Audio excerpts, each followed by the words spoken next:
I'm honored to be your host for today's webinar. Our speaker today is Engineer Narmi Namir. She's a Fulbright scholar and holds a master's degree in computer engineering IoT from the Illinois Institute of Technology USA. She is the co-founder of Chubby Tech and currently works as a SCADA design engineer at Canare Engineering.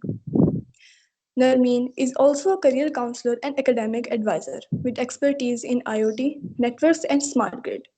We are glad to have her with us today to share her knowledge and Fulbright experience. Before embarking on the journey of knowledge, a moment for housekeeping. Kindly ensure your cameras are off and microphones are muted to minimize disruption. And in case of any queries, feel free to raise your hand or type the question in the chat box and we will address them later. Now, without any further delay, let's start the webinar. Over to you, Ms. Narmeen. Bismillahirrahmanirrahim. Assalamu alaikum, everybody. Walaikum assalam. All right. So I'll go ahead and share my screen. Thank you for a beautiful introduction, Hania. That was really good of you. I am humbled. Truly, I'm humbled. Um, so first of all, I'll share my screen and then we talk more as we go forward. The strategy of this webinar would be I'll try to wind up every every detail about Fulbright that I feel that is a detail, at least according to me. I'll try it and wind it up in like 40 minutes, and then I'll give you good time for like 10 to 15 minutes so that you can ask me questions and so we can answer your questions.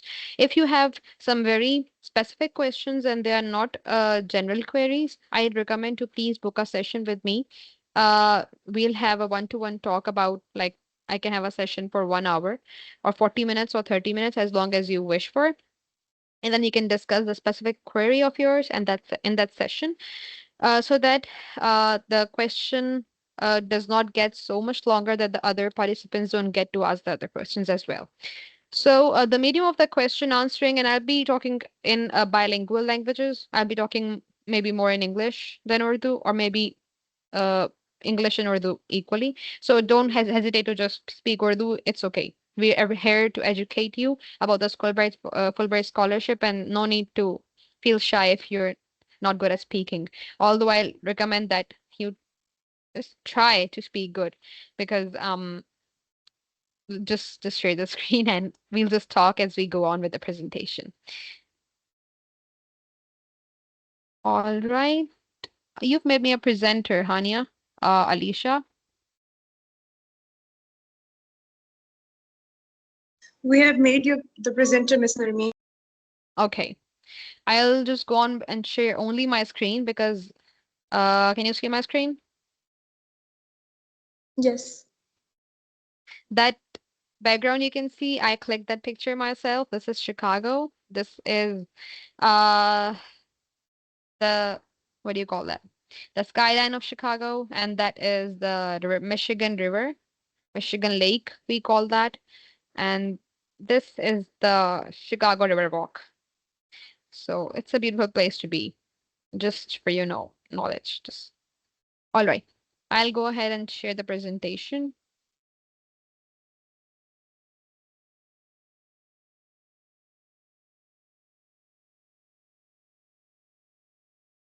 You guys can see my screen, yeah? Yes. Okay. So first of all, for your more interest in this presentation, let's have a little quiz on how well do you know the places of the world. So what do you think this place is?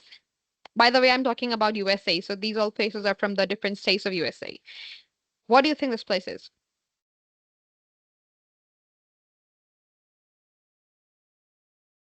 Are they allowed to talk?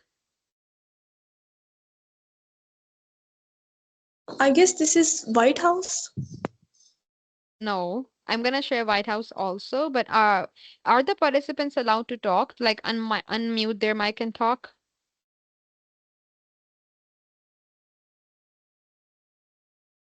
We can unmute the mics if you raise your hand.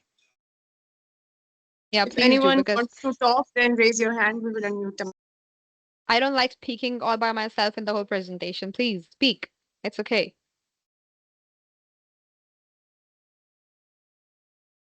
Okay, so I'll tell this one. This is state capital of Wisconsin.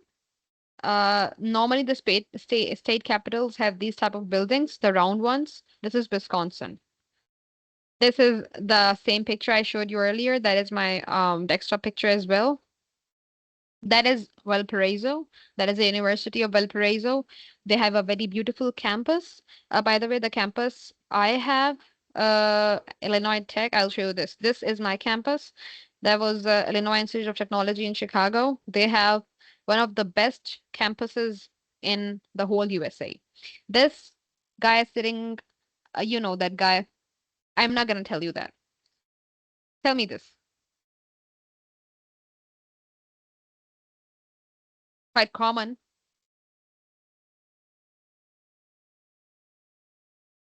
Nobody? I don't think anyone knows that, Mr. Mean. It's really, really common, you know. This is in Washington, D.C. Now everybody can raise their hands and talk. I think you might know that. That was on my list when I was going to USA, and that was on top of my list when I was going to the USA. I was like, I want to visit that place. And you know, my flight to New York got delayed, and we had to stay in Washington, D.C. And so we had 4 hours, and we searched for the places that we can see. And this is the monument of Abraham Lincoln, a very famous place in USA. This is Illinois Tech campus as well. It looks beautiful in summers. This is summers. In winters, they only have, you know, the bare tree standing, and there's a blanket of ice beneath them. Though you don't have anything else. This is the White House. Okay. There's one more place I did not, maybe two or three places I did not put pictures about on this slide because I had no space. It was the Statue of Liberty and the Brooklyn Bridge, New York. There are two good places to visit as well, but let's just take you to the Fulbright Scholarship where you can learn how to actually have that Fulbright scholarship, grab the opportunity and go abroad, where you have all your expenses covered and you don't have to spend a single penny on what you're learning and what you're exploring. So the best part of Fulbright is this. Also gonna tell you the worst part of Fulbright. Let's just dive in deep into it. So this is Fulbright Scholarship webinar and all you need to know. If you think I'm not covering everything that you need to know, you can raise your hand, ask a question, or if it is a more specific query, again, you can book a session with me. You can reach out to me on WhatsApp or the LinkedIn or the Outlook, whatever you feel comfortable with. It's fine. So, first of all, the Fulbright Scholarship, the applications are opened in February till March. Unfortunately, the time for application of the Fulbright Scholarship has gone. So you have now, fortunately for you guys, you have a good time to prepare for that scholarship. So it's July. So we have August, September, October, November, December, January, and February. 7 months for that. It normally opens in the end of February and it closes in the start of or the mid of March. So this is a link that you can click and apply for the Fulbright scholarship. Now, the important considerations prior to applying. First of all, you need to have your GRE scores ready with you. For this, I'll recommend to spend as much as time that you can for preparing for the GRE. The hardest thing for the application of Fulbright scholarship is the scoring good scores in GRE. They require minimum of 145 in each section. I'll also take you through my journey as we go on in this webinar.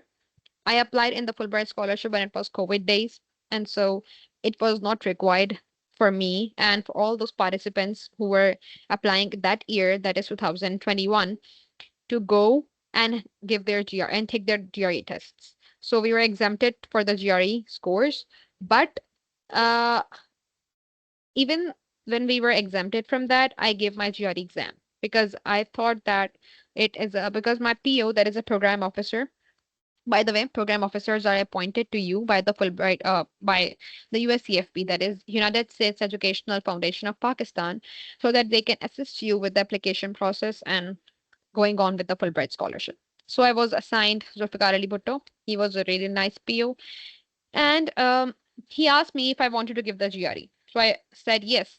If it works nicely, then I would really want to give the GRE. And I gave the GRE. I gave the GRE. I prepared only for 2 weeks, and yes, I scored 140 in not very good scores, by the way, but I scored 146 in verbal. I scored 148 in quant, and there was a score of 4 out of 6 in my writing, analytical writing, that is, they call that. It was not a very good score, but it was good if you think the window that I prepared, like only 2 weeks. So for that, I tell you to prepare good enough. And what is good enough? At least 3 months. Because you can't have a 5,000 word bank in 2 weeks. I only managed to learn only like 1,000 words before the exam, and that was not enough. Believe me, मैंने जो है ना आधा जो exam है ना वो ऐसे दिया है कि जो वर्बल एग्जैक्टली जो एक्चुअली जो स्पेशली वर्बल का मैंने ऐसे दिया है क्योंकि आपको 1-2 हफ्तों में you can't memorise at least 5,000 words और 10,000 वर्ड्स सो मैंने वो जो दिया था आई गेव इट लाइक अच्छा ये आता है ये नहीं आता ये नहीं आता बिस्मिल्लाह रहमान रहीम A B C A B C A B C literally I gave it like that और बस बराए नाम जो स्कोर होता है ना वो आया था मेरा. So you don't do that. Please don't do that. Though it actually sometimes work, but don't do that. Prepare for the GRE ahead of time. Then uske baad we have the official transcripts. The official transcripts are actually the what do you call the performa or the transcripts that you have each year in their university, plus the transcripts of your HSE.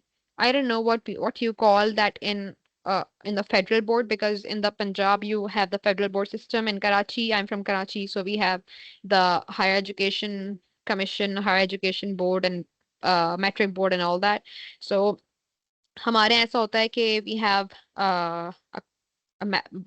metric, yeah. We have matriculation, we have intermediate examination. तो उन सबकी degrees जो होती हैं वो, उन सबकी transcripts जो होती हैं वो. Then we have the official degrees of bachelor's or master's, या फिर दोनों हो तो वो भी. If you're applying for the PhD, please attach the master's degree in your thesis as well. If you're applying for the bachelor's, please attach your bachelor's degree, your transcripts, and all the transcripts of every semester that you passed. ठीक है? I was applying for master's degree, but I also had done before my master's and Fulbright scholarship. I also had done another master's. I did my bachelor's in NIT University in electrical engineering, obviously, and then I opted for another master's. No, not another master's, a master's in power systems engineering, and then I opted for another master's in Fulbright scholarship that was in Internet of Things and computer engineering. So they also allow you to have another master's degree. But let me tell you one thing, a very important one thing. Never lie. Whatever you have done, whatever you're doing, just tell them, because they know everything about you. Believe me or not. I got calls from ISI.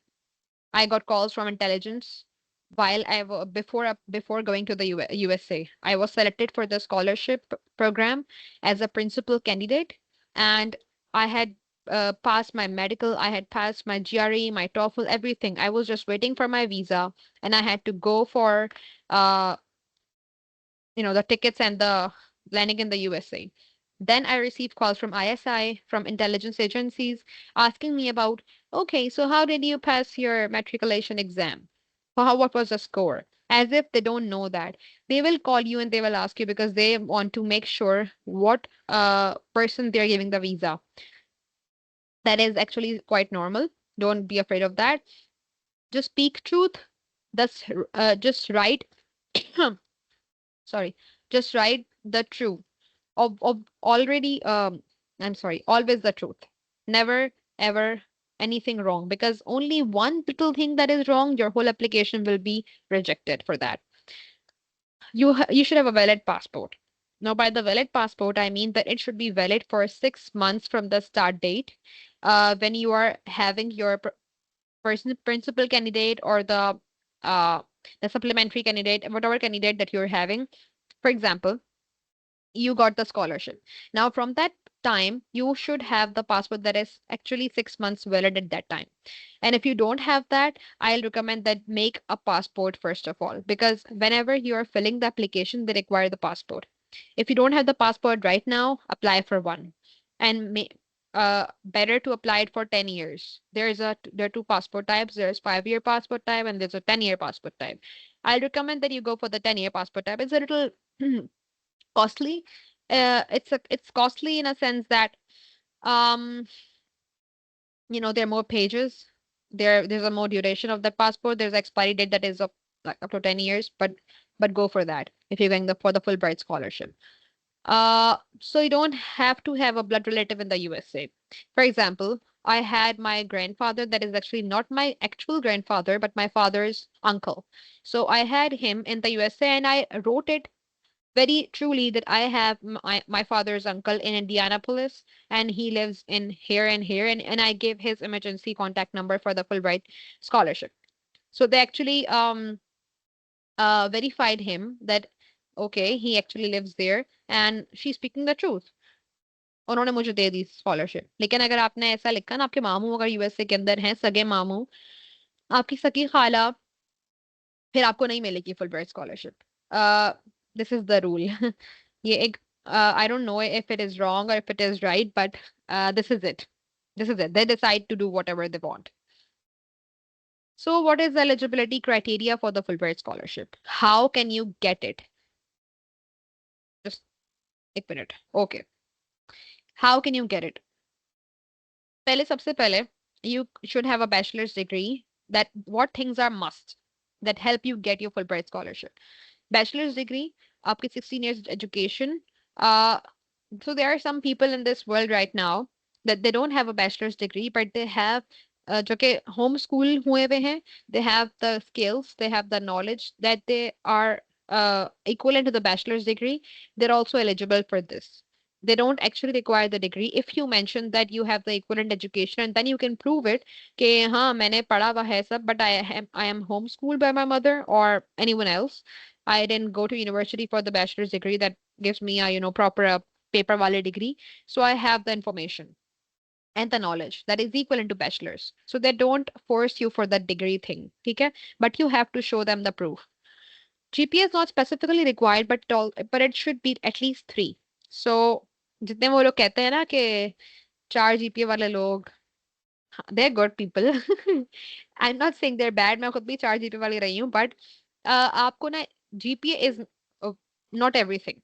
You should have a very diverse experience when you're talking about scholarships and having, क्या कहना चाहिए उसको, when you're representing your country. So मैं कहती हूँ कि हर वो लोग जो कि 3.5 से above होते हैं ना, they're nice. बस don't maintain it on 3 because some scholarships actually require that you have 3.5 या उससे above. So 3.5 is a very good benchmark. इससे ऊपर अपनी हमेशा जो है ना रखो GPA. उससे नीचे मत आओ and बहुत ये मत पागलों की तरह पढ़ने की जरूरत नहीं है कि 4 आ जाए। ठीक है। पाकिस्तानी सिटीजन आप होने चाहिए। अगर आप बॉर्न हैं यूएसए के अंदर तब भी आपको नहीं मिलेगी। अगर आप बॉर्न हैं सऊदीया में फॉर एग्जांपल, लेकिन आप पूरी जिंदगी पाकिस्तान में गुजारी है, then there is a chance and you have to mention कि मैं पैदा हुआ था यहाँ पे, मैं लेकिन पढ़ा हूँ पूरा पाकिस्तान में, पूरा रहा हूँ यहाँ पे, then you can get that. सबसे आसानी उन लोग के लिए जो पाकिस्तान में पैदा हुए हैं, पाकिस्तान में बड़े। There are some people that I know they were born and raised in Germany, यानी कि उनके कुछ इनिशियल ईयर्स 10 to 11 years उनके जर्मनी में है। I know one girl who was born in Japan and she lived a few years of her life in Japan and then she came back to Pakistan with her parents.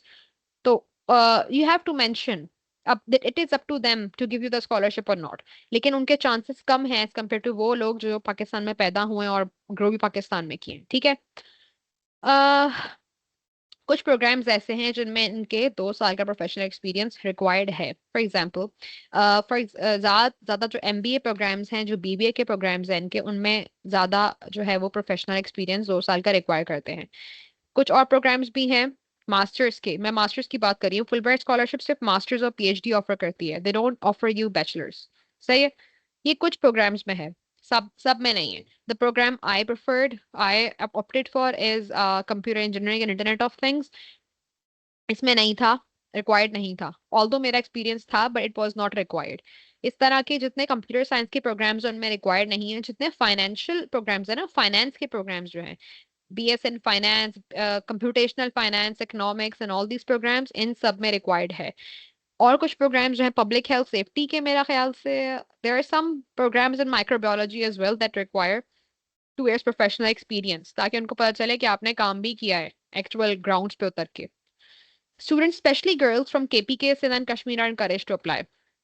जितनी क्या नाम है आपकी पठान खवातीन हैं, जितनी सिंधी खवातीन हैं, जितनी कश्मीरी खवातीन हैं, उनको बहुत इनकरेज किया जाता है अप्लाई करने पे। और बिलीव मी और नॉट, उनकी जो है अगर क्वालिफिकेशन कम भी है तब भी उनको सेलेक्ट कर लिया जाता है। अगर आपके कंपैरिजन में लड़के हैं जिनकी क्वालिफिकेशन बहुत अच्छी है, दे फ्रॉम कराची और दे फ्रॉम मुल्तान और Lahore, belonging to a very urban area जहाँ पे सारी सहूलियात मैसर हैं, लेकिन उनके कंपैरिजन में लड़कियां हैं जो कि KPK में फॉर एग्जांपल नीलम दरिया के किनारे रहती थी।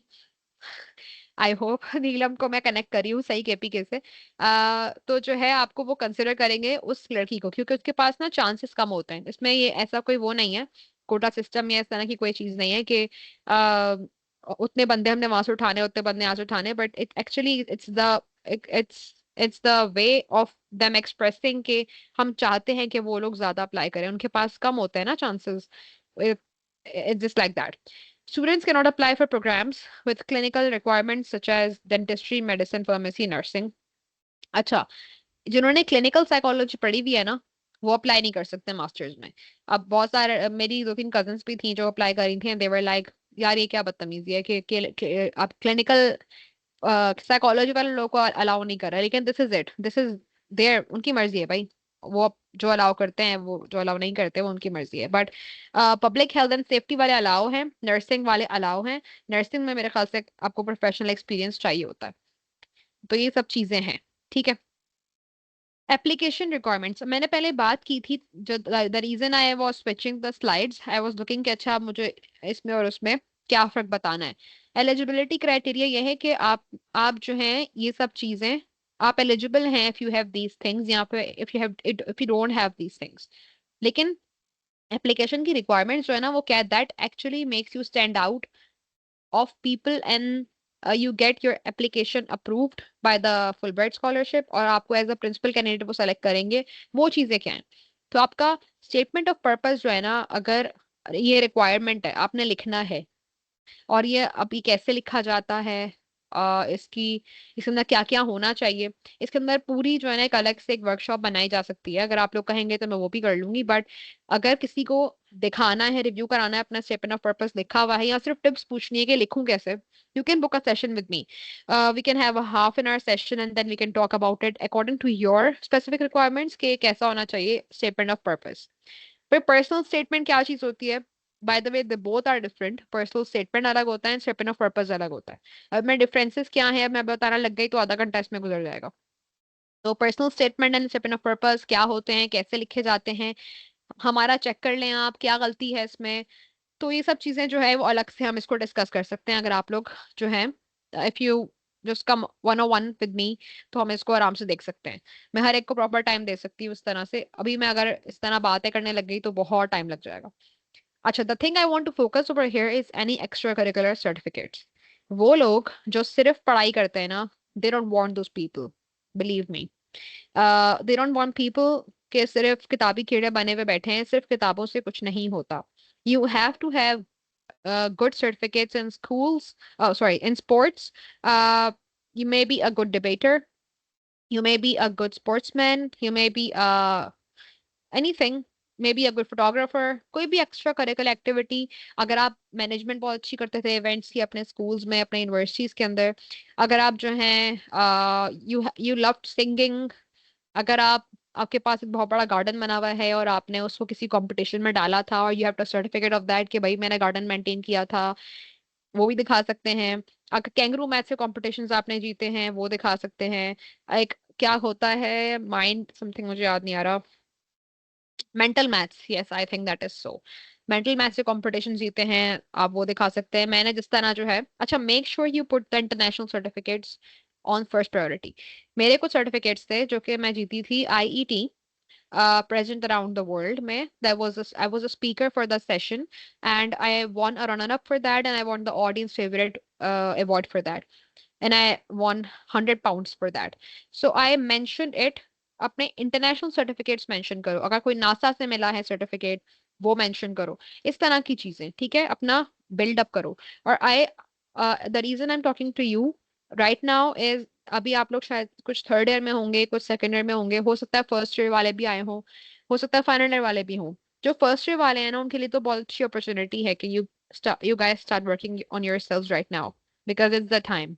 आपको सोसाइटीज भी ज्वाइन करनी है, you go in competitions, you win, you represent university, go and do social work. These people focus a lot on uh, social work. अगर फॉर एग्जांपल सोशल वर्क से मुराद ये है कि आप गए ओल्ड एज होम, चले गए, थोड़ी सी खिदमत करके आ जाओ उनकी, आप ऑर्फनेज चले गए, उनके लिए कुछ ले गए, अगर आप रमजान के अफ्तार दस्तरखान भी लगाते हैं ना, just tell them that as well. अगर आपने हॉस्पिटल के अंदर वॉलंटियरिंग भी करी है, अगर आपने एएमटीएफ, फॉर एग्जांपल मैंने एएमटीएफ में, जो ब्लड बैंक होता है एएमटीएफ, उसमें वॉलंटियरिंग करी थी, अगर आपने खून भी दिया है, just tell them कि मैं I voluntarily gave my blood to save lives. They uh, encourage those people a lot. इनमें एक बड़े मजे की चीज होती है, when I was a student in Illinois Tech, I got to know कि इनके एक्स्ट्रा करिकुलर एक्टिविटीज हो रही हैं। उसमें क्या था, जो वेटेरन्स होते हैं ना, veterans are people who had fought in some kind of war, बेशक वो अफगानिस्तान की वॉर हो या ईरान इराक की वॉर हो, ये अमेरिका जिनसे वॉर करता रहता है, मतलब समझो कि वो बूढ़े हो चुके होते हैं या फिर कुछ मर जाते हैं उसके अंदर। हम तो कहते हैं ना शहीद और गाजी, वो लोग उनको वेटरन्स कहते हैं। You know there is a quite lot of things evolving around them. उसमें उनका ये था सोशल वर्क कि उनकी फैमिली से आपने बातें करनी है बस, because to console them, to make them feel कि हाँ आपको सुनने वाला है कोई।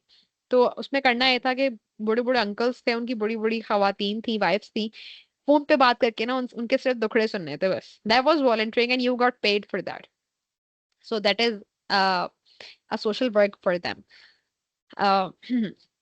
योर बायोडेटा, आपका जितना बायोडेटा है ना वो आपको सारा कुछ लिखना होगा जब आप एप्लीकेशन फिल करने बैठेंगे। You have to have your passports, your CNIC, your bank statements, everything with you. उसके बाद आप फिल करना शुरू कीजिएगा। हर चीज रेडी रख के ना, जिस तरह कुछ खाना पकाने लगते हैं ना इंसान जब, तो हर चीज ना आप रेडी रखते हैं। यार चिकन भी मैं एक फ्रीजर से निकाल के रख दी, देन सारे मसाले चेक कर लो हैं, वो सब मसाले निकाल के एक जगह रख दिए, क्रीम चाहिए तो क्रीम भी रख दो। एवरीथिंग शुड बी रेडी ताकि आपको आसानी हो। ये नहीं क्योंकि उसमें ना क्या होता है, आप गलत एप्लीकेशन फिल करने के चांसेस होते हैं। एक बार चांस मिला एप्लीकेशन फिल करने का, वो भी गलत कर दिया ना, तो फिर क्या ही कहूँ अब। एक वर्ड आ रहा है, दिल चाह रहा है बोल दूं, लेकिन खैर चलो छोड़ो। अच्छा, एक और चीज, before I move on to the preferred universities, मैं एक चीज ऐड करूंगी कि फुल ब्राइट स्कॉलरशिप में ये होता है कि आप अगर अकेले जा रहे हैं तो फिर आपकी कोई पैसे नहीं लगते। दे pay your stipend, they pay your tuition fees, everything. They give you stipend, they pay your tuition fees, आपकी ट्रांसपोर्टेशन फीस भी उसके अंदर इंक्लूडेड होती है। बहुत सारी चीजें होती हैं जो वो आपकी कर रहे होते हैं, टैक्स रिटर्न में भी आपकी हेल्प कर रहे होते हैं, हर चीज जो है ना आपकी बहुत हेल्प करते हैं। लेकिन अगर आपके साथ डिपेंडेंट जा रहा है, जिस तरह इन केस ऑफ माइन, मेरे साथ मेरे हस्बैंड थे और मेरा बेटा था, हम लोग जब जा रहे थे ना, तो वी हैव टू शो कि I have enough funds for my husband and my son. आपके जो डिपेंडेंट्स हैं, you have to make sure कि आपके डिपेंडेंट्स के फंड्स आपके पास हैं, because they don't want you that you have your dependents and they're also depending on the stipend that you're getting, ठीक है? So you have to show enough funds for them. आज से 3 या 4 साल पहले जब मैंने अप्लाई किया था 2021 में, 2022 शुरू हो गया था, देन दैट फंड्स वो एक बंदे के तकरीबन जो है वो 40 लाख के अराउंड थे, एक बंदे के। अगर आप मैं अपना बेटा भी लेके जा रही थी तो आई थिंक 20 lakhs उसके इनफ और लगे थे। You have to make sure कि 2 साल के फंड्स आपके पास हैं, ठीक है? So check on that please, अगर कोई डिपेंडेंट को लेके जाना चाहता है। And by the way, dependent does not count your father and your mother and your brothers and your sisters. They only have to be your husband and your kids, जो कि मेरा ख्याल से अभी आप लोगों को जरूरत नहीं है, क्योंकि आप यहाँ अगर कोई और सेशन अटेंड कर रहा है स्टूडेंट्स के अलावा, यूनिवर्सिटी के स्टूडेंट्स के अलावा, तो उनके लिए अच्छी बात है। बट अगर ऐसा भी हो कि आप इन द फ्यूचर कभी अप्लाई कर रहे हो फुल ब्राइट के लिए, तो this is something that you have to make sure that you have, क्योंकि ये एक चीज ऐसी थी कि आई डेंट हैव दैट। इतने सारे पैसे लिक्विड फंड्स जो है वो आपके पास फौरन नहीं होते, या तो आपको गोल्ड बेचना पड़ता है या घर बेचना पड़ता है, इस तरह की चीजें होती हैं। Mostly people what do they do is, वो लोग कहते हैं कि आप अपने अकाउंट में ना शो करें, आप गारंटर लेटर होता है वो लिखवा लें। इसलिए मैंने अपने फादर से लिखवाया था कि you are the one who will be supporting us if something happens, और हमारे डिपेंडेंट को सपोर्ट करने के लिए आप हमें फंड्स देंगे। ऑब्वियसली हमने उनसे फंड्स नहीं मांगे थे, लेकिन सिर्फ उनको एक लेटर शो करना होता है कि हाँ भाई ये सही है। या आपको बैंक स्टेटमेंट शो करनी थी मेरे फादर की, तो हमने वो अटैच कर दी थी। तो just to give you idea कि ऐसी चीजें होती हैं। मैं मुझे नहीं पता था, और जब मैंने देखा तो आई वॉज लाइक चलो भाई खत्म करो, अब तो नहीं है, अब क्या करें। फुल ब्राइट स्कॉलरशिप तो बाय बाय कह देते हैं हम लोग। लेकिन कुछ चीजें ना अल्लाह ताला ने आपके लिए लिख दी होती हैं, तो वो दिस वे और द आइदर वे वो होनी होती है आपकी जिंदगी में। जो काम नहीं होना होता वो कभी भी नहीं होना होता, और जो काम होना होता है वो कुछ भी करके होना होता है। So don't worry about that. Just have faith कि जो भी होगा इंशाल्लाह हो जाएगा। सही है। Now how it works. अब पहले क्या होता है, उसके बाद क्या होता है, क्या कितना टाइम लगता है इस पूरी स्कॉलरशिप। जब एक स्कॉलरशिप अप्लाई करते हैं ना आप, यानी 2025 में अगर आपने अप्लाई की, then you would be going in 2026। एक साल लगता है पूरा आप के एप्लीकेशन में, एंड देन सिलेक्शन में, इंटरव्यूज में, मेडिकल एग्जामिनेशन होता है, फिर आपकी यूनिवर्सिटी सेलेक्ट की जाती हैं, फिर ऑफर लेटर्स आपके यूनिवर्सिटी ऑफर लेटर्स आते हैं आपको यूनिवर्सिटी के, फिर सब कुछ करने में, वीजा प्रोसेस सब कुछ करने में एक साल लगता है। इन माय केस मेरा सब कुछ हो गया था एक साल में, and then I had more additional 6 months because मेरा वीजा नहीं आया था। मेरा 6 महीने वीजा अंडर प्रोसेस रहा। Not only me, I think we were having 54 people in our cohort, और 54 में से I think around 20 people, 20 or 30 people had their visas under process, और इन सब के यहाँ 2 महीने में आ गए, 3 महीने में, 6 महीने में, एक बंदे का 8 महीने में आया था और 2 बंदों का आया ही नहीं था। सो डोंट एवर कंसिडर कि फुल ब्राइट में है तो वीजा पक्का आ जाएगा, स्पेशली आजकल के दिनों में जब ट्रम्प एज अ प्रेसिडेंट है। हमारे बारी में बाइडन था, बाइडन की बारी में भी प्रॉब्लम्स चल रही थी, बट ट्रम्प की बारी में तो खुल्लम खुल्ला जो है वो हो रहा है। बट आई वोंट से कि ये जो है ये प्रॉब्लम्स होती है और कभी भी वीजा नहीं लगेगा, ऐसा नहीं है। वीजे लग रहे हैं, F1 भी लग रहा है, F2 भी लग रहा है, J1 भी लग रहा है और J2 भी लग रहा है। J1 J2 वो वीजा होते हैं जो कि हम फुल ब्राइट के ऊपर देंगे। यानी कि अगर हम फुल ब्राइट पे जा रहे हैं या हम किसी कल्चरल प्रोग्राम पे जा रहे होते हैं, तो हमारे पास जो वीजा होते हैं उसकी टाइप होती है J1 एंड J2। अगर हम लोग अपने खुद की फंडिंग पे यूनिवर्सिटीज में जा रहे हैं, फॉर एग्जाम्पल मैंने एक यूनिवर्सिटी सर्च की यूएसए के अंदर और मैं उसको अप्लाई करना चाहती हूँ, for example university of Urbana champagne, university of Chicago, university of Illinois in Urbana champagne for example, अगर वो है, तो उसमें अगर मैंने अप्लाई करना है और मैंने खुद से अप्लाई करना है, तो मैं F1 वीजा पे जाऊंगी, and there is nobody sponsoring me on back of that. सही है। अब यहाँ पे ऐसा है कि हमें USCFP स्पॉन्सर कर रही है, एंड यूएसए के अंदर हम जब चले जाएंगे तो हमारे पास ऑर्गेनाइजेशन होती है IIE, that is at the back of USCFP, and that is sponsoring USCFP and indirectly us obviously. ठीक है। तो एप्लीकेशन प्रोसेस में क्या होता है, फर्स्ट ऑफ ऑल एप्लीकेशंस, आप बहुत लंबी एप्लीकेशन होती है, and even if you want help in the submission of application, just contact me, हम मिलके एप्लीकेशन सबमिट कर लेंगे। Application submission is the most crucial part of Fulbright scholarship. ये अगर आपने अच्छा कर लिया ना, इंटरव्यू भी कोई ऐसा मसला नहीं होता। देयर इज जस्ट मैंने हार्डली किसी को इंटरव्यू के अंदर जो है ना वो रिजेक्ट होते हुए देखा है। I have never seen anybody, but I have seen applications being rejected. So अगर आपने एप्लीकेशन सही से फिल कर ली ना, आपका selection as a principal candidate हो गया, फिर आपके पास स्कॉलरशिप उनके तरफ से पक्का पक्का है, अगर आपके पास वीजा का प्रॉब्लम नहीं होता कोई तो। सही है। उसके बाद we have the interview rounds. Interview एक ही होता है और 4-5 लोग होते हैं पैनल के, आपसे क्वेश्चंस पूछे जाते हैं, कुछ HR वाले क्वेश्चंस होते हैं, कुछ आपके टेक्निकल क्वेश्चंस होते हैं, depending on the field you are selecting to go to have a masters in Fulbright for example. तो उसकी चीजें होती हैं। फिर अगर आप उसको क्लियर कर लेते हैं, then we have a medical examination round. Medical examination में आपका एक्सरे लिया जाता है, आपका ब्लड टेस्ट होते हैं, आपका स्किन का patch test, I don't know there some test, skin के ऊपर भी कोई टेस्ट होता है। मेरी बारी में ये हुआ था कि स्किन का कोई टेस्ट होता है, and I went to a laboratory, I think doctor Essa lab में चली गई थी।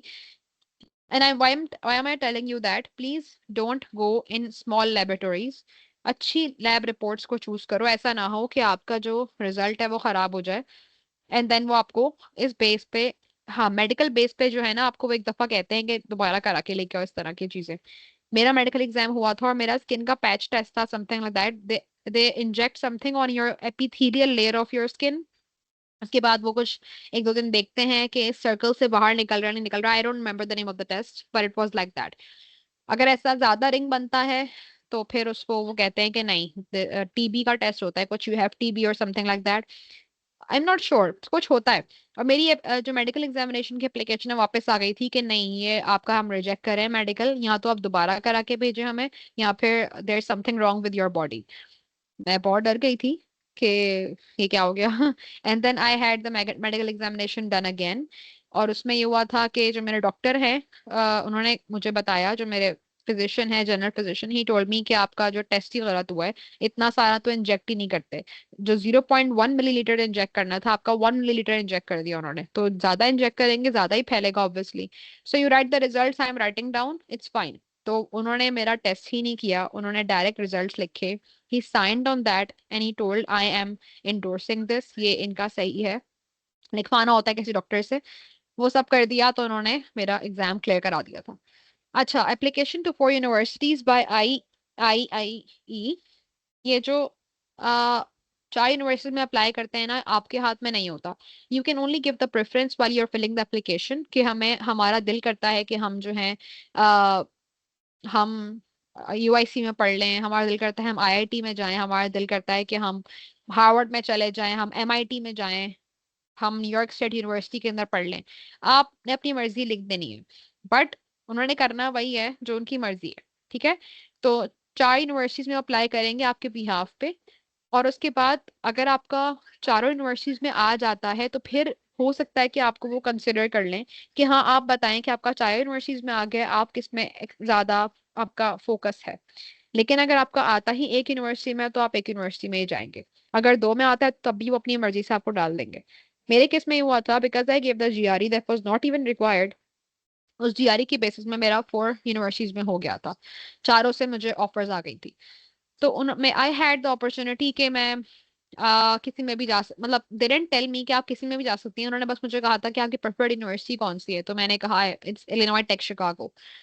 हुआ ये था, इलिनॉय टेक शिकागो मैंने खुद से डलवाई थी, because there was one university, university of Carbondale, that was not so much related to IoT, उसमें आईओटी का प्रोग्राम कोई था नहीं। I don't know why they applied on my behalf on that university, but आप ऐसा भी कर सकते हैं, अगर आपके बिहाफ उन्होंने अप्लाई कर दिया है or you think one university is not good for you, you can replace that university। uh, you can ask your PO कि भाई मैंने उस यूनिवर्सिटी में नहीं जाना, आप इसको हटा के आप दूसरी यूनिवर्सिटी डलवाएं मेरे ऊपर। लेकिन they need a very very strong reason for that. ऐसे नहीं होता कि मेरा दिल नहीं चाह रहा या फिर बहुत दूर है भाई मैं नहीं जा रहा, ऐसे नहीं होगा।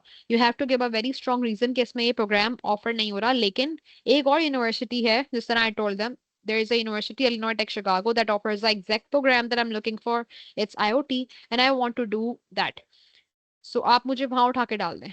तो they actually did that for me, so that was good। मैंने एक्चुअली कहा इसलिए था कि Chicago is a big city, और मेरे साथ मेरे हस्बैंड भी थे, so I had to make sure कि वो भी कुछ ना कुछ कर लें। So he had to apply for a job as well, so उन्होंने कर लिया था ऑब्वियसली, तो it was easy for us. Admission offers from universities and selection by UCFP for you, ये हमने डिस्कस कर लिया है। इस पे कोई क्वेश्चंस हो तो लिख लें। I am not looking at the chat right now because मेरे पास वो आ नहीं रहा है। कोई अगर ऐसा हो तो please anybody tell me that questions are arising है समथिंग, या हम एंड में ले लेंगे क्वेश्चंस, ठीक है। Now this is it that I wanted to tell you. मेरी कॉन्टैक्ट डिटेल्स जो हैं वो लिंक्डइन पे मैं अवेलेबल हूँ। I am also available on Outlook, I am also available on WhatsApp, लेकिन व्हाट्सएप पे प्लीज कोई भी क्वेश्चन डायरेक्ट ना करें। मैं नहीं चाहती मेरा व्हाट्सएप जो फ्लड कर रहा हो क्वेश्चन से, and I won't be answering any of you, believe me. मैंने ये गलती की थी, I give my phone number two one webinar I was having, और उसमें बहुत सारे क्वेश्चंस आए, मैंने किसी को रिप्लाई नहीं किया। आई वाज लिटरली, मैं पागल हो जाऊंगी, मैं किस किस को रिप्लाई करूं, किस किसको ना रिप्लाई करूं, because I have a family to look after, I have to look after many things, you know. I also have uh not exactly a startup. I have a company called Half Faith. I make organic soaps for that company. मेरी company है. I make organic soaps and I sell them because कुछ I was used to of using Dove, but जब से boycott start हुआ तो I thought कि यार Dove के अलावा मुझे कोई साबुन सूट नहीं कर रहा था, कोई शैम्पू सूट नहीं कर रहा था. Then I thought कि मैं अपना ही बना लेती हूँ. तो फिर I thought of making organic soaps, organic shampoos, and I'm making them. अल्हम्दुलिल्लाह. उसके बाद मैंने ना soaps खरीदे. शैम्पू मैं फिर भी ले लेती हूँ because it's a hassle to make organic shampoo. It takes a lot of time. But organic soaps are very easy to make and very easy to use and very good. They are very nice to your skin. So I make them. और plus आपको बच्चों को देखना होता है, and I have a job as well, so माशाल्लाह माशाल्लाह. सो काफी सारी चीजें होती है ना, तो मेरे पास टाइम नहीं होता रिप्लाई करने का. जस्ट अगर आपको व्हाट्सएप नंबर चाहिए, I will give you my WhatsApp number. It's 0324 234 6043. I'm repeating that. It's 0324 234 6043. अगर आपने सेशन बुक करना है तो आप फिर मुझे एक मैसेज ड्रॉप कर दो कि प्लीज आप इस टाइम पे फ्री हैं, तो प्लीज आप आ जाएं, हम लोग बात कर लेंगे उस टाइम पे. वरना हर वक्त अवेलेबिलिटी जो है it's not possible for me. ठीक है. आपको कोई भी क्वेश्चन पूछना है, literally any question regarding scholarship, studying abroad और your uncertain academic plans, reach out to me. ठीक है. आप लोग के वेबिनार के लिए I am offering a special discount. I normally charge $13 या $10, but I am offering you even lesser than that. It's $8 per our, या उससे भी हम एक्सटेंड कर सकते हैं. I don't mind. I just charge like some dollars for one session. अब one session में जो है ना, मैं टाइम नहीं करती, specially for students. I don't limit the session to 1 hour, even for 1 hour. मैं ट्राई करती हूँ कि अगर आपकी क्वेरी खत्म नहीं हुई है, आपको अगर आप सेटिस्फेक्शन नहीं हुई है आपकी, कि आपको एक सेटिस्फेक्टरी रिजल्ट मिला हो, एक अच्छा आंसर मिला हो, तो फिर आप, कोई बात नहीं, हम 2 घंटे भी लगा सकते हैं. For example, I help one guy fill the application of Fulbright, तो हमारे 2 घंटे लग गए थे उसमें. It was nice. अल्हम्दुलिल्लाह. I think he got it. I don't know, but 2025 में ही अप्लाइड, सो आई थिंक 2026 की उसके लिए इंशाल्लाह he'll be going for that. ठीक है. उसके बाद ये मेरे कुछ फीडबैक्स हैं जो लोगों की तरफ से मुझे आए हैं. uh, ये वाला जो है, ये खातून थी. She is married, she is a mother, and she was looking for some career path, so I advised her in that. ये वाला जो है, she was asking me, I don't know, yes he was asking me for the visa types. और इनका जो है ना, कुछ इंटर्नशिप लग गई थी अमेरिका अमेरिका के अंदर, and he was very confuse about the visa types, तो आई गाइडेड हिम अबाउट दैट. ये जो है, he is a very cute kid, and he was asking me कि एनएडी यूनिवर्सिटी में जाऊं या मैं डीएचएसफा में जाऊं या कहाँ जाऊं, क्योंकि मुझे जाना जो है अच्छी यूनिवर्सिटी में है, और पढ़नी मुझे टेलीकॉम या सीएस है. He was very confuse about computational finance and telecommunication. So I told them कि भाई, इसका बड़ा भाई नेटवर्क इंजीनियर है. आई टोल्ड देम भाई, टेलीकॉम पढ़ो. टेलीकॉम पढ़ के तो अपने भाई के साथ बिहार पढ़ा के you can actually open a company. मैंने बहुत ज्यादा एक्चुअली बोला है इस वेबिनार के अंदर. तो यहाँ पे जो है, ये खातून थी, इन्होंने अपने बेटे के बारे में मुझसे पूछा था, and he also got into his desired university. So you see, मकसद जो है ना, वो ये है कि आप किसी को थोड़ा सा गाइड कर देना, तो एक वो बंदा, उसकी ना हैसल कम हो जाती है. Because when I was a kid, when I was a teenager, मैं सबसे बड़ी थी अपने घर में, मुझे किसी ने वैसा गाइड नहीं किया. मेरे फादर थे, मैं my father studied engineering and electrical engineering from Queensland to Toowoomba, Australia. He was the one who was guiding me about everything. But uh, आज जाहिर है उनकी टाइम हो गया था काफी, उन्होंने पढ़ा भी ऑस्ट्रेलिया से था. जब वो पाकिस्तान आ गए, जब, अब पाकिस्तान की चीजें बहुत डिफरेंट हैं. If you think about that, if you see about that, जिसने पढ़ा हो, जिसने देखा हो पाकिस्तान में चीजों को, तो उसको ज्यादा आइडिया होता है. अगर आप किसी को गाइड कर देना कि भाई तुम्हारे लिए ज्यादा अच्छा ये करियर पाथ है, तुम इसको वो कर लो, तो उसका भला हो जाता है। I have seen some girls in my family जिनको उन्होंने उनकी फैमिली ने कहा कि नहीं नहीं, you don't go for arts, arts is not a good field, तुम्हारे इतने अच्छे मार्क्स आए हैं, तुम कॉमर्स ले लो चलो at least. She went for BBA. Middle में उसके 2 साल जाया हुए उस लड़की के, शी लेफ्ट बीबीए अलोन, क्योंकि BBA was not her thing. उसने फील किया कि मुझे मजा ही नहीं आ रहा, इकोनॉमिक्स नहीं पढ़नी थी मुझे, फाइनेंस नहीं पढ़ना था, मैं क्यों आ गई, मुझसे पढ़ा ही नहीं जाता। She used to cry a lot. फिर 2 साल जाया करने के बाद she again went to Karachi university and give the test for visual studies and now अभी तक विजुअल स्टडीज पढ़ रही है। Now I think it's a final year and she is preparing her thesis and she is really very happy. माशाल्लाह माशाल्लाह, she is very happy. So अगर उसको पहले ही कोई गाइड करने वाला होता कि नहीं फैमिली जो कह रही है कहने दो, अगर फैमिली को भी गाइड करते उसके कि नहीं दिस इज नॉट एक्चुअली कि आपने अच्छी फील्ड चूज करनी है, नथिंग इज अच्छी एंड बुरी field, it depends upon what you are looking at, तो फिर उसके 2 साल जाया ना होते ना, वो आराम से कर लेती। एंड फुल ब्राइट का भी ऐसा है, अगर फुल ब्राइट में मुझे भी गाइड किया था, I also got a guidance from a full brighter that is my cousin. She's actually my husband's cousin, and she's right now in Southern California University. She is a scientist, and she is working there in the lab as well. वो भी एक Fulbrighter थी. She did a Fulbright, and went for masters on Fulbright, and then now she's on PhD. Bye the वे आप ऐसे भी कर सकते हैं, अगर आप मास्टर्स करें एंड देन J1 पे आप ट्रांसफर करा लें अपने स्पॉन्सर को अपनी यूनिवर्सिटी के ऊपर। Like she did the Southern California से ही उन्होंने मास्टर्स किया था एंड देन शी ट्रांसफर्ड के स्पॉन्सरशिप J1 उन्होंने अपनी यूनिवर्सिटी को दे दी, and now she is still on J1 and she is doing her PhD that is also on the edge of her completion. इंशाल्लाह वो इस साल कंप्लीट हो जाएगा। ठीक है जी। तो थोड़ी सी गाइडेंस आपको मिल जाती है ना, फिर आपकी चीजें आसान हो जाती हैं। दैट इज वाई अल्लाह ताला did not just send human beings with the book. अल्लाह ताला कुरान पाक दे के भेज देता, क्यों अल्लाह ने फिर आप सल्लल्लाहु अलैहि वसल्लम को भेजा कि इनको सिखाओ? Because he wanted us to guide, to be guided obviously. कि एक गाइड करने वाला होता है then you have a clear mind जो आपको बताए कि ऐसे नहीं ऐसे करना है। सही है ना? This is all from my side. कोई और क्वेश्चन हो तो please I am very available to ask. किसी का क्वेश्चन है?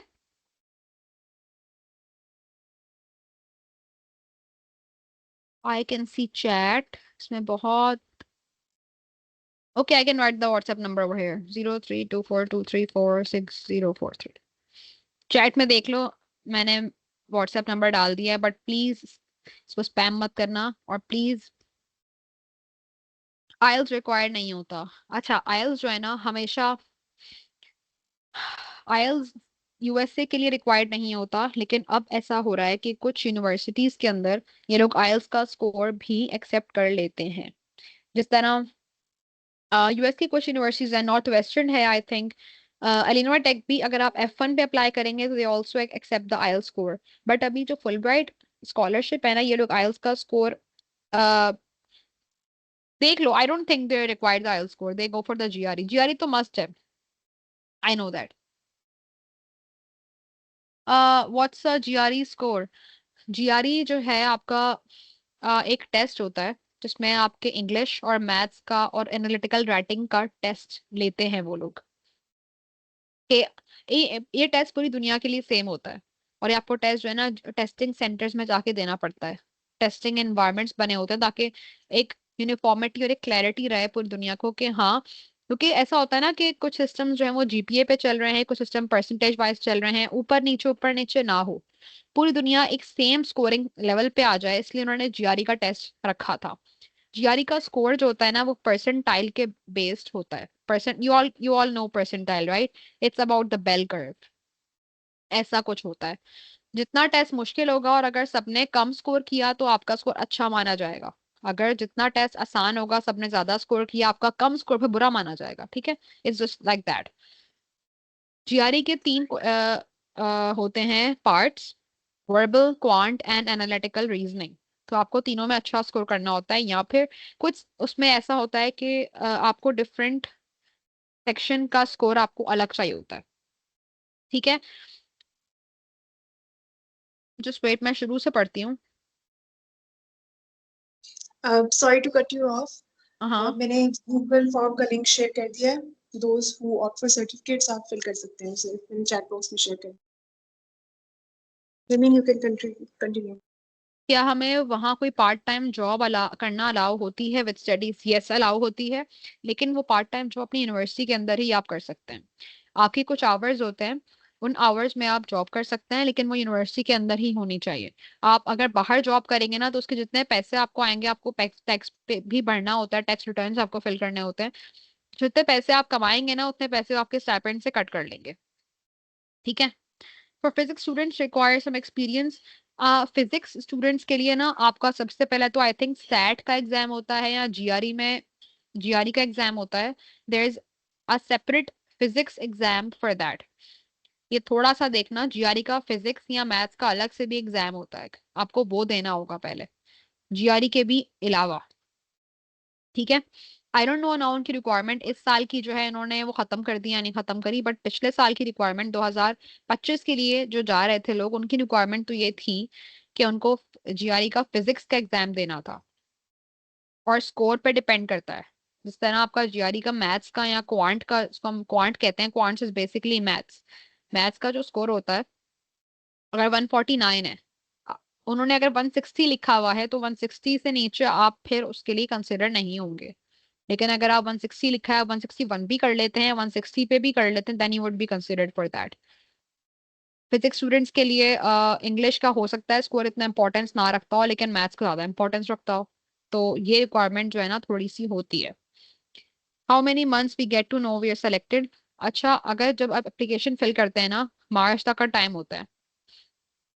उसके बाद अप्रैल, मई और जून में आपको पता लग जाता है कि आप सेलेक्टेड हैं या आप सेलेक्टेड नहीं है। ईमेल आती है, 2 या 3 महीने लगते हैं। Then we have the interview session in June and July. उसके बाद इंटरव्यू के बाद आपका मेडिकल होता है। वो अगस्त सितंबर में मेडिकल, इस तरह की मेडिकल वाली चीजें आती हैं। एंड मेडिकल के बाद टॉफल कहते हैं वो आपको, कि आप टॉफल एग्जाम दें। टॉफल एग्जाम में आपका स्कोर जो है, normally there is no limit for that score, but 100 से ऊपर स्कोर्स जो है ना, वो अच्छे माने जाते हैं। टॉफल और जीआरई इज मस्ट। ठीक है। और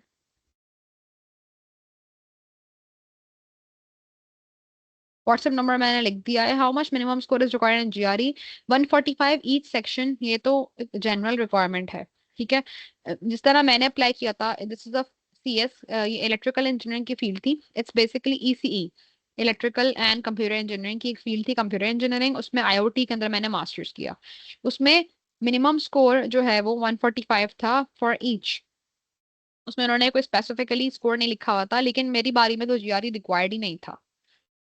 अब जनरली 144 145 होता है, लेकिन अगर कोई स्पेसिफिक फील्ड में कर रहा है, इस तरह फिजिक्स जो ऊपर मुझे कह रहे थे साहब या साहिबा, फिजिक्स जो है ना, उसके लिए आपको एक स्पेसिफिक टेस्ट और देना पड़ता है जीआरई का।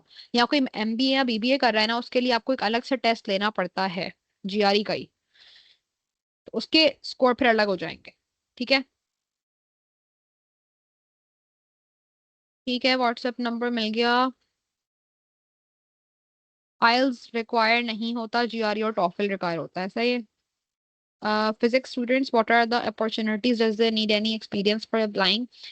Physics students, आप फिजिक्स में मास्टर्स भी कर, फिजिक्स की बाय द वे बहुत अच्छी रिसर्च जो है ना, वो चल रही है वहां पे बाहर, वेरी नाइस रिसर्च।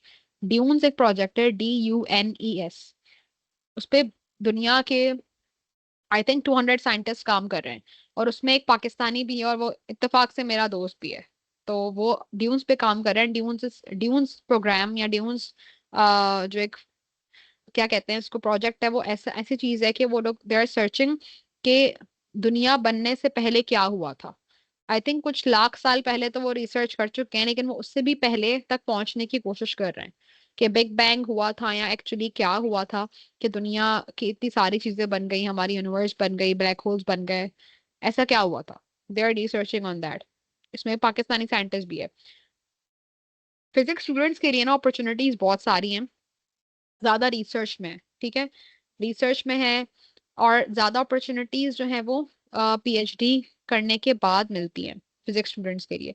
मास्टर्स करोगे तो पीएचडी में मिलेगा ना, मास्टर्स कर लोगे तो रिसर्च में और मजीद चले जाओ, फिर ये होता है। लेकिन अच्छा, I didn't tell you one thing, Fulbright में आपको, अगर आप 2 साल का मास्टर्स बाहर कर रहे हैं ना, you have to spend 2 years back in Pakistan, ठीक है ना। उसके पहले आप यूएस से एज अ F1 स्टूडेंट या फिर एज अ H1B आप नहीं कर सकते।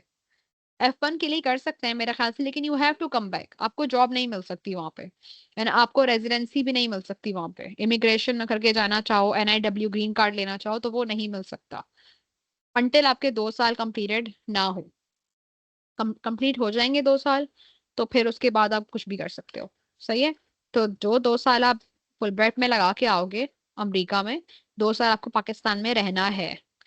पूरी दुनिया खुली हुई है, बाकी पूरी दुनिया में भी जा सकते हो, कहीं भी जा सकते हो, लेकिन अमेरिका जो है वो 2 साल के बाद ही ट्राई करना। हालांकि you can go for the visit visa, लेकिन अगर परमानेंटली जाना है या फिर H1B पे या F1 पे, तो आई रिकमेंड कि आप 2 साल गुजारें। That is not my recommendation, ये 212E की रिक्वायरमेंट होती है, जो कि रूल होता है, जो आपके पासपोर्ट पे वीजा पे लिखा होता है। क्या हमें पार्ट टाइम जॉब वाली बात हो गई थी? जीआरई की प्रिपरेशन कहाँ से करें, रिकमेंड करें प्लीज। अच्छा, जीआरई की प्रिपरेशन मैंने जो करी थी ना, मैनहट्टन 5LB की किताब आती है, 5 पाउंड की किताब होती है वो, असल में इतनी भारी होती है। तो जीआरई की मैंने तो वो एक बुक ले ली थी, क्योंकि मेरे पास सिर्फ 2 वीक थे करने के लिए प्रिपरेशन, तो आई बॉट दैट बुक, और मैंने पूरी प्रिपरेशन उससे करी थी। That is a very very good book. Online भी मिल जाएगी, अगर आप उनको कहेंगे कि हमें घर भेज दें ऑनलाइन, आप पता लिखवा दें अपना, वो घर भी भेज देते हैं, तो वो आप घर भी ले सकते हैं। और मैनहट्टन की 5LB बुक के अलावा ना बहुत सारे पार्ट्स भी हैं जो कि कंसंट्रेटेड हैं on the things that are separate. For example, maths के कुछ क्वेश्चन टाइप होते हैं, वर्ड प्रॉब्लम्स, उस पे स्पेसिफिकली उस पे लिखी हुई है, उसमें बहुत सारे प्रैक्टिस क्वेश्चंस हैं। एक मैथ्स का होता है, कंपैरिजन के क्वेश्चंस होते हैं, उस पे लिखी हुई है पूरी बुक, कंपैरिजन पे लिखी हुई है। एक इंग्लिश का होता है आपका वर्बल रीजनिंग पे के रीडिंग द पैसेज, उस पे लिखी हुई है पूरी बुक। सो आप ये किताबें, मैनहट्टन मैं रिकमेंड करूंगी हमेशा, Manhattan is very nice book.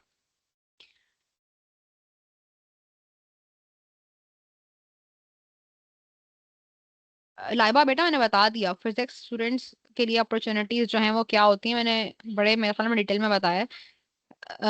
Is their field of allied health sciences in Fulbright scholarship? ये क्या होता है अलाइड हेल्थ साइंसेज का? मुझे नहीं पता वैसे क्या होता है। I have experience letter of internship in my field for 2-3 months, but how do I get experience of 2 years in some program? अच्छा, ये तब होता है अगर आप बीबीए या एमबीए कर रहे हैं ना, तो आपको 2 साल जॉब करनी होती है। इसका मतलब है कि आप फॉरेन ग्रेजुएट होते ही अप्लाई नहीं कर सकते फुल ब्राइट के लिए, ठीक है। आपको 2 साल का जॉब का एक्सपीरियंस लेना होता है, एंड देन उसके बाद आप अप्लाई करते हैं। ये कुछ फील्ड्स में होता है, इस तरह मेरी फील्ड में रिक्वायरमेंट नहीं थी, कंप्यूटर वाली फील्ड में रिक्वायरमेंट नहीं होती, आप पावर इंजीनियरिंग में रिक्वायरमेंट नहीं होती। You have to search for the requirement. आपका जो प्रोग्राम है, कुछ प्रोग्राम में रिक्वायरमेंट होती है, जैसा नर्सिंग है, अगर आप नर्सिंग पढ़ना चाह रहे हैं, पब्लिक हेल्थ पढ़ना चाह रहे हैं, उसमें रिक्वायरमेंट होती है कि आप 2 साल पहले काम करें किसी हॉस्पिटल के अंदर, then you have to study. Because आप जब तक काम नहीं करेंगे ना, आपको ऑन ग्राउंड जो चैलेंजेस होते हैं ना, उनका पता ही नहीं होगा कभी भी, तो वो आगे क्या पढ़ाएंगे आपको। तो उस सिनेरियो को देखते हुए इन्होंने रिक्वायरमेंट रखी है कि 2 साल आपको काम करना है, ठीक है। टोटल जीआरई मार्क्स ना 300 से अब बहुत अच्छे होते हैं, मेरा 298 आए थे, लेकिन 300+ जो होते हैं ना, they are very good scores.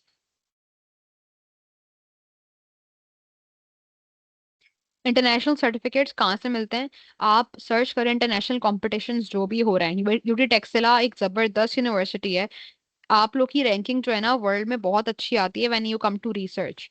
Research paper लिखें, वेरी नाइस, रिसर्च पेपर लिखें। पेपर पब्लिकेशन जो होती है ना, वो आपकी बहुत काम आएगी इस स्कॉलरशिप के अंदर भी, ठीक है। रिसर्च जितना अच्छा आपका होगा ना, उतनी अच्छी आपकी स्कॉलरशिप का लेवल बनेगा, कि सॉरी, उतना वो अच्छा बनेगा चांस कि आप सेलेक्ट हो सकते हैं। इंटरनेशनल सर्टिफिकेट इंटरनेशनल कंपटीशन से आते हैं, इसका मैंने एक जिक्र किया था. Look for that, I will type it in the chat. It's IET present around the world. It's called as ITPAW. It's present around the world. इसको सर्च करना, ये एम एम हटा देना इसमें से. प्रेजेंट अराउंड द वर्ल्ड होता है. इसमें क्या होता है कि आपने जाके अपना एक कोई भी टेक्निकल आइडिया प्रेजेंट करते हैं. मैंने प्रेजेंट किए थे इलेक्ट्रिसिटी के ऊपर, that is called as wireless electricity nowadays. तो उस पे प्रेजेंट किया था, देन आई गॉट सेलेक्टेड. अब आपने कुछ सोचना है, उसको प्रेजेंटेशन बनानी है. It's all about speaking and presentation, इस तरह की चीज होती है. Improve your presentation skills, improve your speaking skills. ठीक है, that is about that. For BS, एक minute. Sources for GRE preparation मैंने मैनहट्टन का बताया है.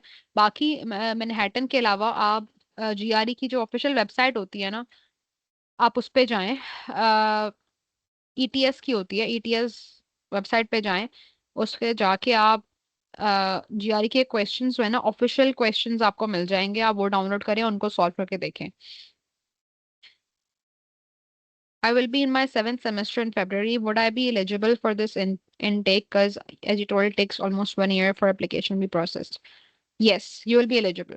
Normally, students करते हैं जिन्होंने Fulbright लेनी होती है ना, वो अपने फोर्थ ईयर के फर्स्ट सेमेस्टर या फोर्थ ईयर के बिल्कुल सेमेस्टर के आखिर में जब पहुंचते हैं या स्टार्ट हो रहे होते हैं ना, तब वो अप्लाई करते हैं. तो एक साल की जो स्कॉलरशिप जो टाइम है ना, वो एक साल का लग जाता है. एंड देन उसके बाद उनको मतलब सिलेक्शन होने के एक साल लगता है. मतलब फॉर एग्जाम्पल कि अगर आपने आपका सेमेस्टर जो है वो खत्म हो रहा है, 8th सेमेस्टर जुलाई में, ठीक है, बिल फर्स्ट, और आपका 7th सेमेस्टर जो है वो खत्म हो रहा है दिसंबर में. आपने दिसंबर खत्म होते ही जो है वो अप्लाई, GRE आपके पास हाथ में था, आपने अप्लाई कर दिया फुल ब्राइट स्कॉलरशिप के लिए. मई के अंदर आपके सारे इंटरव्यूज, नहीं सॉरी, मई के अंदर आपका आ गया कि आपका हुआ है सिलेक्शन या नहीं हुआ, बिल फर्स्ट आप सेलेक्ट हो जाते हैं. तो फिर आपका जुलाई में खत्म हो रहा है 8th सेमेस्टर, आपके जून जुलाई में जो है ना इंटरव्यूज एंड मेडिकल वगैरह सब कुछ हो जाएगा. और उसके बाद दिसंबर में जाके कहीं, अगर आपका वीजा फौरन लग जाता है, दिसंबर में जाके कहीं आप जा रहे होंगे फुल ब्राइट स्कॉलरशिप के लिए, तो yes, it is pretty much doable. Normally लोग करते यही है वैसे. Just give me a minute.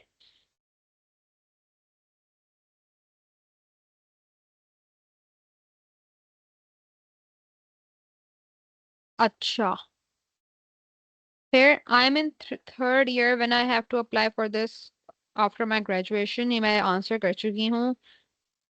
Certificates for BS English students, what are the things that can give edge also when you apply?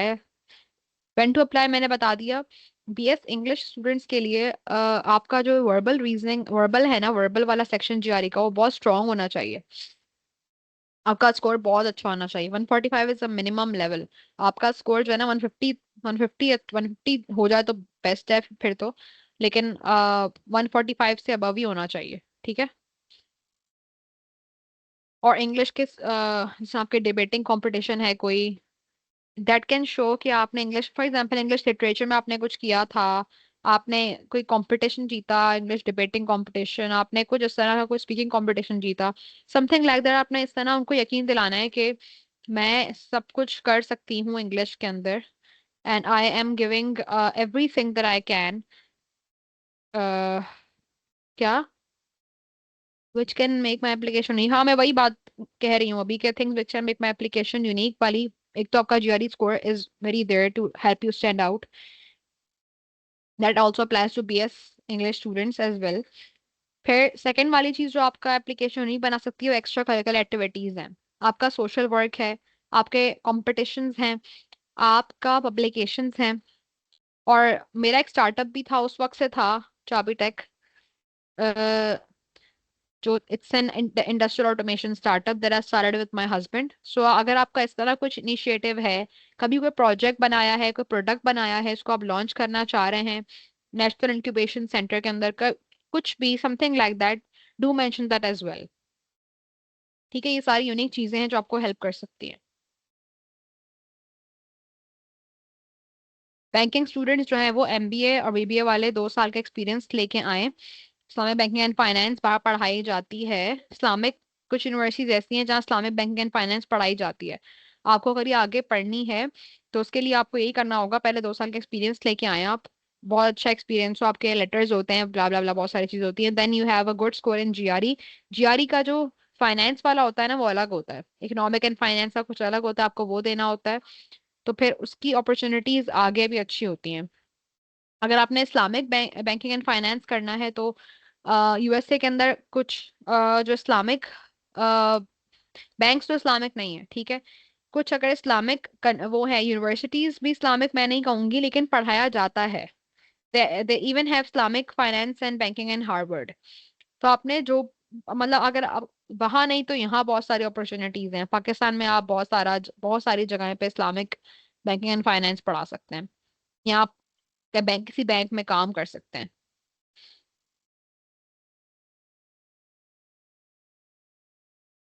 अच्छा, हम कितनी बार फुल ब्राइट के लिए अप्लाई कर सकते हैं? आप हर साल फुल ब्राइट के लिए अप्लाई कर सकते हैं। जिस तरह अगर आपने इस साल अप्लाई किया, आपका नहीं हुआ, wait for the next year, दोबारा एप्लीकेशंस खुलेंगी, आप दोबारा अप्लाई कर दें। भले ही आप अपना जो है ना एसओपी और पर्सनल स्टेटमेंट चेंज भी ना करें, आपको वही फील्ड में अप्लाई करना है, आप दोबारा उसी को रख के अप्लाई कर दें या उसको इम्प्रूव कर लें, बेहतर है। GRE scores are valid for 5 years।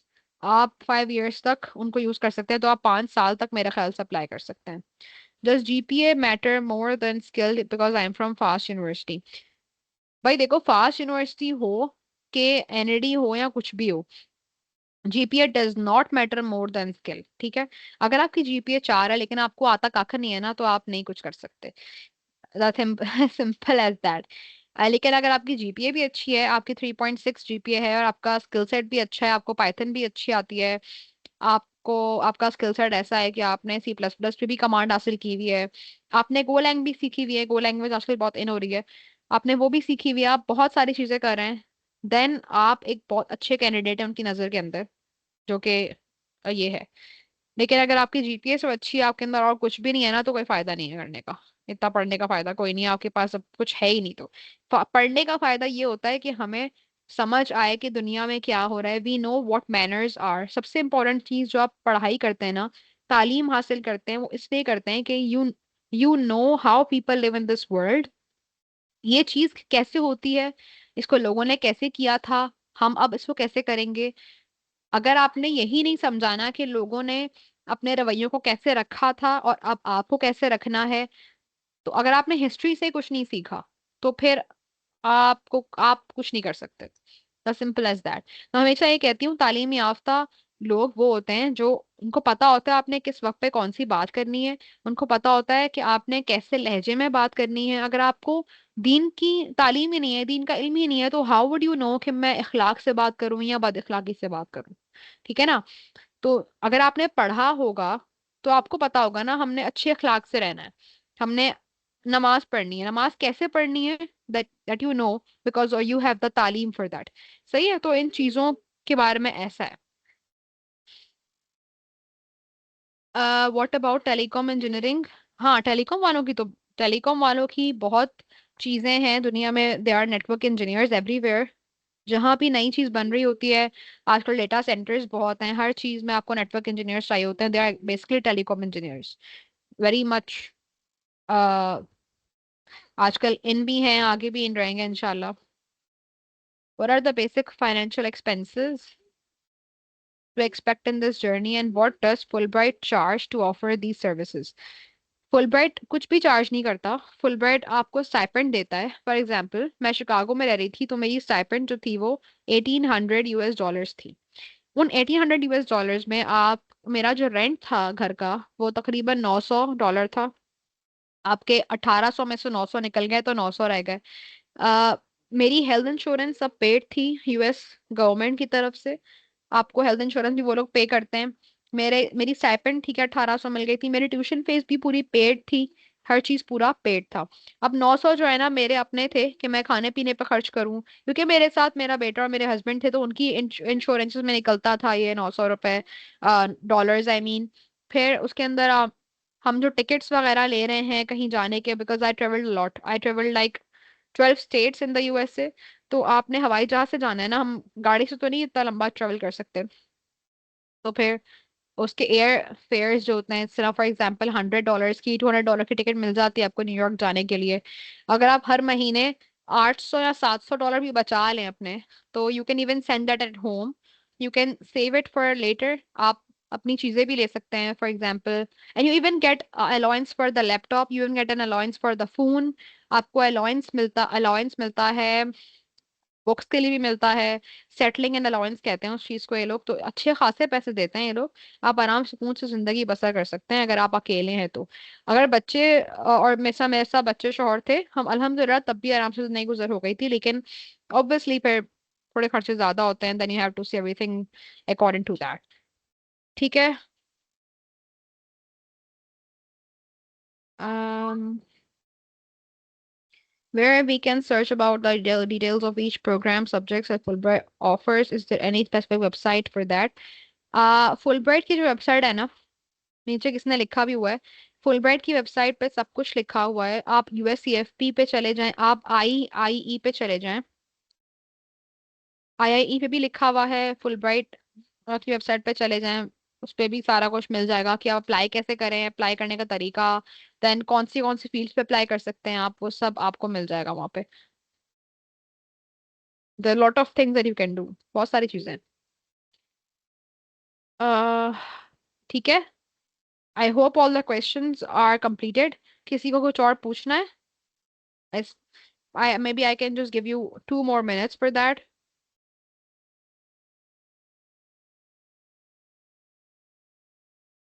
Are you guys done? Any more questions? I think they're done. Okay. So it was really nice having a webinar with all of you, although I wasn't able to actually hear your voices. But it was really nice कि जो है मैं आप लोग के comments पढ़ रही थी, and I would be really grateful uh, कि जो है listen, क्या listen भाई? लगता है दोस्त किसी को मैसेज कर रहा था, वो गलती से यहाँ हो गया। It's really an honour for me. मैं चाहती हूँ कि because when I applied for this Fulbright scholarship, मेरे जो फैमिली के लोग हैं, वो मतलब my extended family, obviously not my actual family, कुछ लोगों ने, मेरे रिश्तेदारों ने ये तक कहा था कि ये कौन सी नई स्कॉलरशिप दुनिया में आ गई जो कि फुली फंडेड होती है, ऐसे तो कुछ भी नहीं होता। यकीनन इसके अब्बा या इसके कोई ना कोई इसको फंड कर रहा है, ऐसी कोई स्कॉलरशिप नहीं होती, सिर्फ बहाने। सो people don't know about scholarships, people don't know कि एक्चुअली एग्जिस्ट करती हैं ये चीजें, और आप इनसे बहुत फायदा उठा सकते हैं। और ये जितने र्यूमर्स चल रहे हैं ना, किसी ने मुझसे नहीं पूछा कि फुलब्राइट के बारे में काफी र्यूमर्स चल रहे हैं कि खत्म हो गई है या नहीं खत्म हुई है। यूग्राइड स्कॉलरशिप खत्म हो गई है अनफॉर्चुनेटली। यूग्राइड हुआ करती थी, आपके 6 महीने का एक सेमेस्टर एक्सचेंज प्रोग्राम था जो कि बहुत अच्छा हुआ करता था, वो खत्म हो गया है। ये ट्रम्प ने खत्म कर दिया है। होपफुली ये ट्रम्प जब जाएगा और जब कोई नया बंदा आएगा या बंदी आएगी, तो वो दोबारा रिज्यूम कर देगी या कर देगा। अभी फुलब्राइट जो है वो खत्म नहीं हुआ है, और इंशाल्लाह होगा भी नहीं। हम्फ्री पे भी बहुत सारे लोग गए हैं, there is a Humphrey programme, Humphrey fellowship पे बहुत सारे लोग गए हैं, फुलब्राइट पे बहुत सारे लोग जा रहे हैं। 2026 के लिए फुलब्राइट पे बहुत सारे लोग जा रहे हैं। अभी उनका ओरिएंटेशन सेशन इस्लामाबाद में हो रहा है। इंशाल्लाह जब सेशन से वापस आएंगे, they'll apply for their visas and then they'll be going in January 2026। ठीक है। तो it was, can you please give topics for information technology by SID student for research? uh this question, is it related to Fulbright? Is it, Ali? That is very sad. You got selected for UGrad 2025, but Trump cancelled it. Yes, that is very unfortunate. But please, Ali, do apply for Fulbright scholarship. I hope you get it, because अगर आप UGrad के लिए select हो गए हैं, इसका मतलब है you have the potential and you can apply for the Fulbright as well. So I hope you get the Fulbright scholarship for 2027 now, क्योंकि 2026 के सिलेक्शन 2025 में हो चुके हैं। अब 2026 में सिलेक्शन होंगे 2027 के लिए। ठीक है। Miss Narmeen, yes. प्लीज मैं एंडिंग कमेंट्स कर लूँ? हाँ, please. Hmm. Thank you so much. Okay. Thank you all for joining us today. A big thanks to our amazing speaker for sharing such valuable insights and to the teams who made this session possible. We hope you found it helpful and inspiring. Stay curious, stay motivated, and keep learning. We look forward to seeing you in our future session. Until next time, stay safe and take care. Allah Hafiz.